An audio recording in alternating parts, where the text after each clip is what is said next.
दोस्तों कल मैं जितना पढ़ाया था मेंसुरेशन में उससे आगे बढ़ते हैं और कुछ 3D फॉर्मूलाज को हम लोग जानते हैं जो कि एग्जाम पॉइंट ऑफ व्यू से बहुत ही इंपॉर्टेंट है। आने वाले एग्जाम में ये आपको यूज होगा, कोई भी आप एग्जाम दें उसमें इस्तेमाल होगा।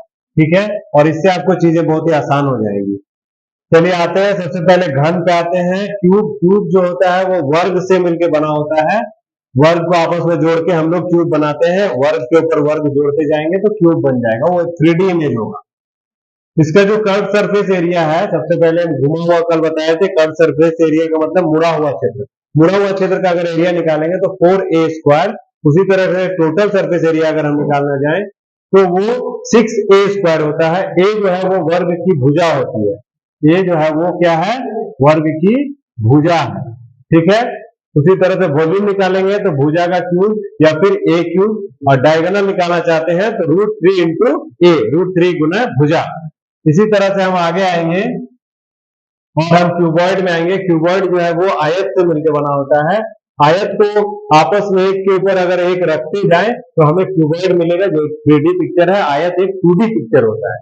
अब हम आगे बढ़ते हैं। CSA कर्व सरफेस एरिया जो होता है आयत का, वो वक्र पृष्ठ हम उसको बोलेंगे 2 into L plus B into H, ये इसका फॉर्मूला है। उसी तरह से टोटल सरफेस एरिया में हम आएंगे 2 into L B plus B H plus L H, ये संपूर्ण पृष्ठ क्षेत्रफल होता है किसका, घनाभ का, जिसको हम क्यूबॉइड बोलेंगे। घनाभ का आयतन निकालना चाहें तो L into B into H, ये इसका फॉर्मूला है। उसी तरह से घनाभ का अगर विकर्ण निकालना चाहेंगे तो √√L² plus B² plus H²। ये फॉर्मूला जो है आपको एग्जाम में डायरेक्टली नहीं आएगा लेकिन इनडायरेक्टली बहुत ही यूजफुल है। अब आगे बढ़ते हैं, हम गोले में आते हैं। गोला जो होता है वो क्या होता है, सर्कल के ऊपर सर्कल रख के हम गोला बना सकते हैं। उसी तरह से वक्र पृष्ठ क्या है, गोले का वक्र पृष्ठ अगर क्षेत्रफल देखेंगे तो 4πr² होता है, और गोले का संपूर्ण पृष्ठ क्षेत्रफल भी 4πr² ही होता है। इसी तरह से गोले का आयतन क्या होगा, 4/3πr³। अब मैं आगे बढ़ रहा हूं, ये है अर्धगोला। अर्धगोला को हम हेमिस्फीयर बोलते हैं, जो कि गोले का ही आधा भाग होता है। इसका वक्र पृष्ठ निकालना चाहें तो 2πr², और इसका संपूर्ण पृष्ठ निकालना चाहें तो 3πr²। आयतन का बात करेंगे अगर अर्धगोले का, तो यहाँ पर आपको यहाँ पे